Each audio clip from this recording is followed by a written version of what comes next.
अच्छा, ये gift paper आ चुके हैं छोटे वाले और मज़ीद डिज़ाइन आ रहे हैं। कौन कौन से डिज़ाइन आए नाइज भाई? ये आया है, ये आया है। दिखाना था, डिज़ाइन खोल के दिखाना भाई। वो ये देखें, ये आया है, बड़ा वीआईपी डिज़ाइन है। ये आया है, देखें फ्लावर में। वाह भाई वाह। ये फोर फ्लावर। अच्छा जी, और ये फोर फ्लावर। अच्छा जी, ये देखें, ये भी फ्लावर में। अच्छा जी, ये छोटे वाले में है ना सारा माल? ये भी एंगल डिज़ाइन है। सारा माल छोटे वाले में है ना? सब छोटे वाले में, सब छोटे वाले में भाई। ये भी डिज़ाइन है। ये कितने 8-10 डिज़ाइन आए जी, छोटे वाले। और मज़ीद कब आ रहे हैं? मज़ीद इंशाल्लाह 1-2 दिन में इंशाल्लाह आ जाएंगे। अच्छा जी, मज़ीद 4-5 डिज़ाइन और आ रहे हैं। अच्छा जी, तकरीबन 40 तक डिज़ाइन करने का इरादा है। इंशाल्लाह इंशाल्लाह। हाँ।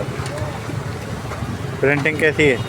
प्रिंटिंग बिल्कुल बिल्कुल VIP प्रिंटिंग है, साइन के साथ। 17, 27, 17, 25 17-25 सही है। पहले आ रहा था 15, 25, 15-25। अब आ रहा है 17, 25।